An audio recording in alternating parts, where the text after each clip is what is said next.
Glen Powell is off and running in his new movie. Here's what we have to say about it.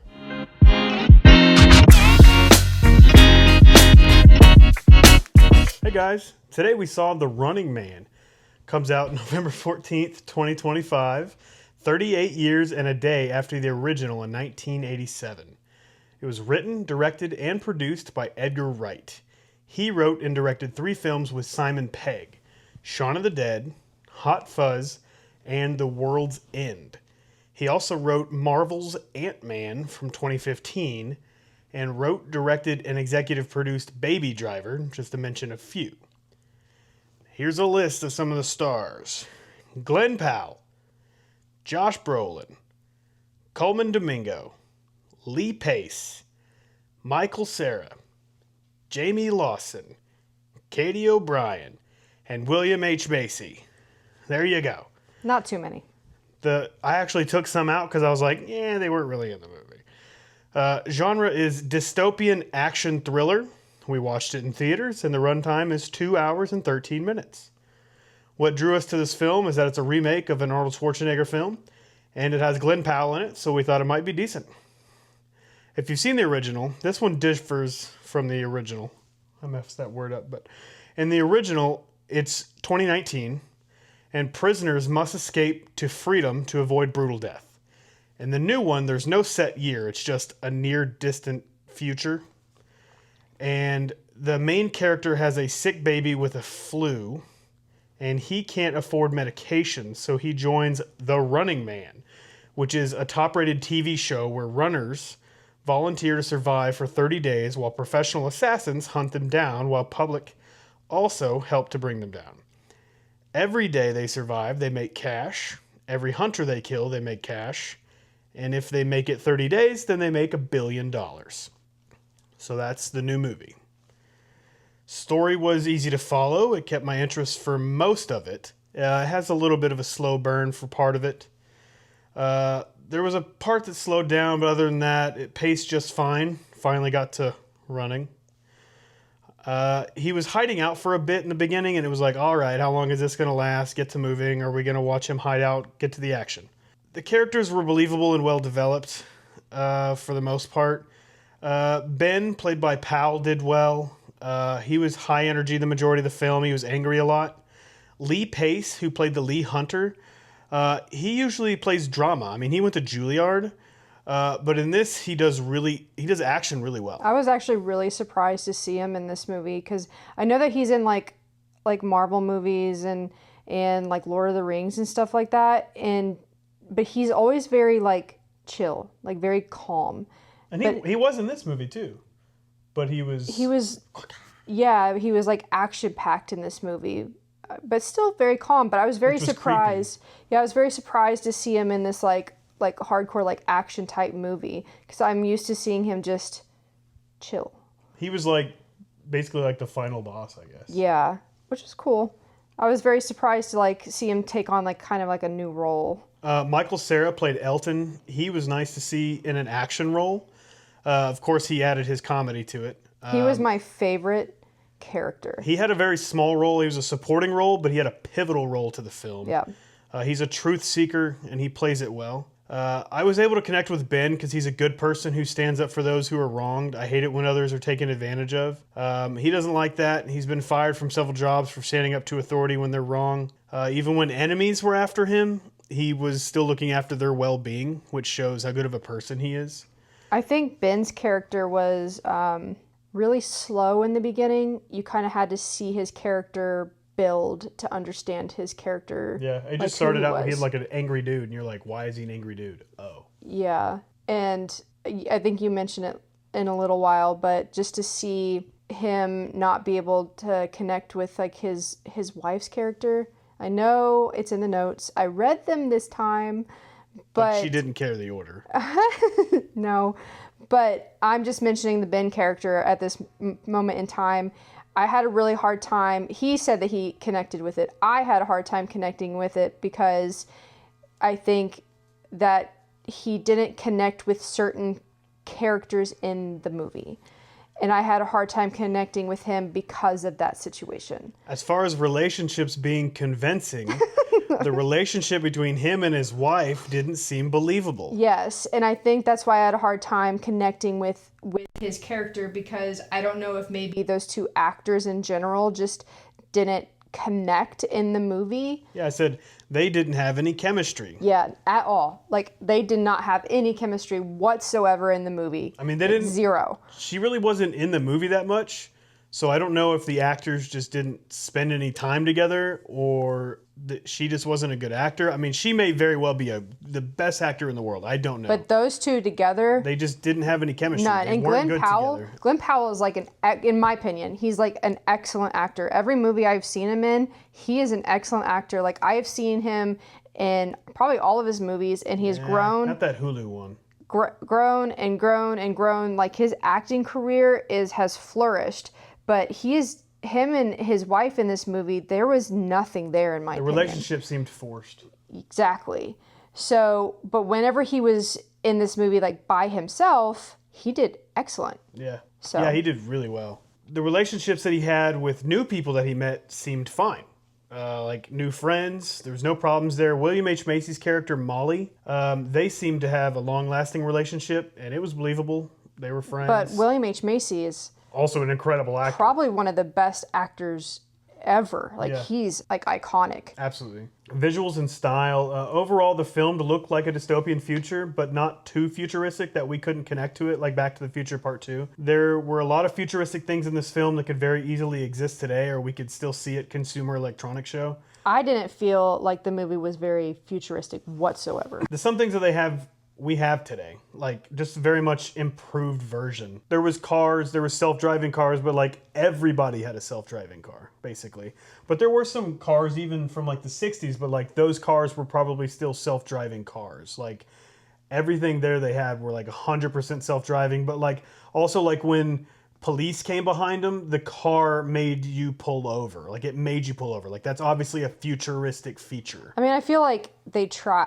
This is just my opinion. Absolutely. I feel like they tried to make it futuristic, but I just, in my mindset, I wasn't there. I feel like it was, in my opinion, a nowadays type movie that they were like, oh, you can just kill whoever you wanted to. I was just like, I wasn't there. That was the dystopian part of the future. I just wasn't there. I didn't feel it. Right here. Nothing really stood out to me visually, like hoverboards or self-lacing shoes like Back to the Future. I did like the way the camera work was done, where it was like chasing him like a drone and how he would attack it. That was pretty cool. The style totally fit the genre, but didn't go too far. Nothing was inventive. No, not at all. No. The costumes that Molly made, or that gave him, played by William H. Macy, that gave to Ben, were comical.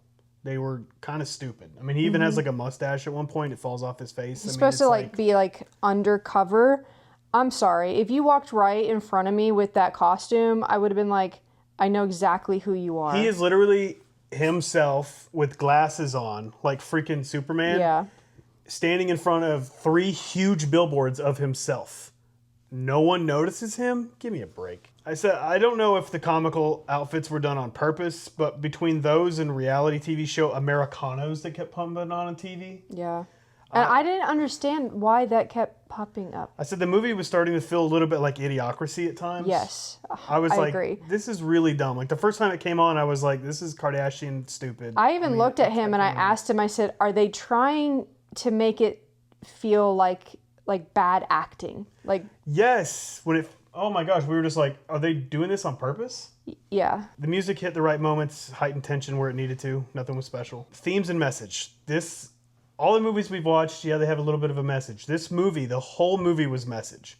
The message was definitely being told that TV networks, corporations, and governments are all corrupt and that you should boycott corrupted businesses.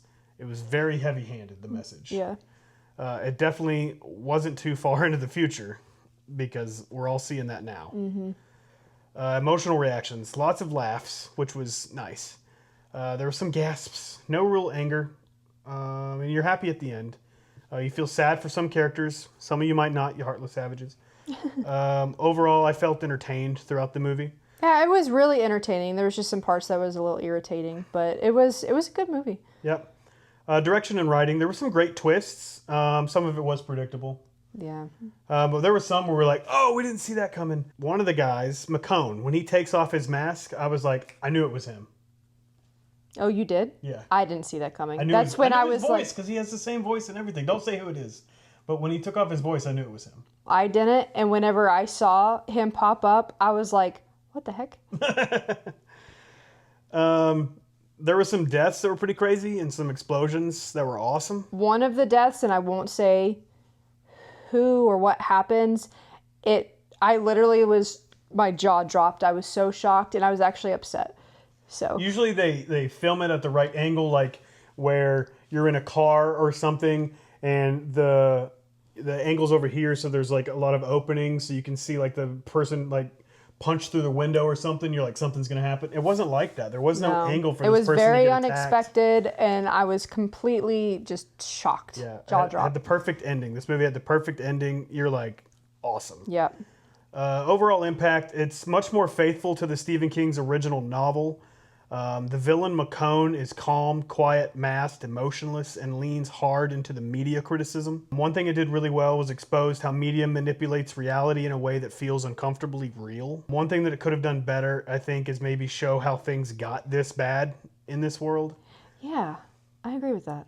Because it is now, but it's also really bad. So it's like, how did we get here? There's a part where like you see him walking to do the show, and you see all of the rich people, like the poor, and you see all like the sick babies and the sick adults in line because they can't afford their medication.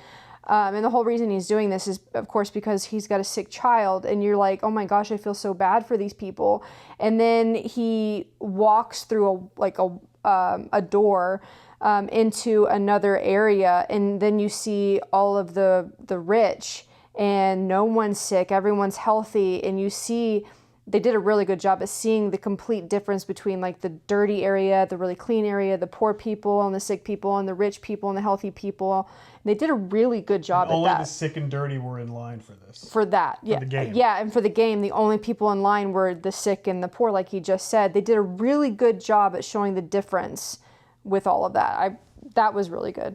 I would recommend this movie for sure. And if you like The Hunger Games, The Belko Experiment, or the movie Gamer with Gerard Butler, I think you would like this movie. Final thoughts. My favorite element, they had Arnold Schwarzenegger printed on the cash, on the money. I thought that was really cool. Yeah, that was a cool little Easter egg. Least favorite moment, we already talked about it. It was just the chemistry lacking between Glen Powell and his actress wife. I'm just assuming they didn't spend any time together, so they weren't able to build any chemistry. I don't know what the story is there. Glen Powell, though, he did really well showing that emotion with his daughter. Yeah. That emotion, if you're a parent, not being able to like either feed your child or have that medication for your child, or just feeling helpless or hopeless. Is Glen Powell a parent? I don't know. I know he's married. But he played that well. He did so well of showing that helpless and hopeless emotion. And just a love for his child when he had hold. Yeah. Really. Girl. I said it. His daughter. He did really well at that. So kudos to him on that. Extra notes. The budget was $110 million. We don't really have any. It's only made like 1.9 million, but it's only been out a day. Yeah, so. It just got released. So on the recommendations, do you want to read the notes on that? Yeah. So, I'll first say we either say see it in theaters, rent it when it's available, or stream it on one of your services when it's available there. We did go back and forth on whether to see it in theater or to rent it, just because I was the one doing that. I had just a hard time because of that, him lacking that emotion with his wife.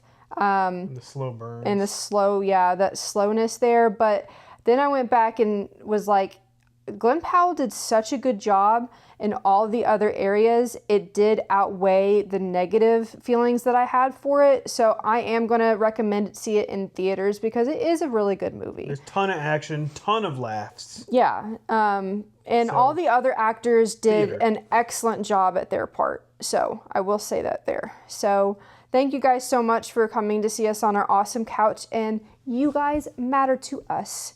And if you have any recommendations on anything, please leave us a comment below. And we'll see you guys again very, very soon. Like, comment, and subscribe to our channel. Bye, guys. We'll see you all later. Bye.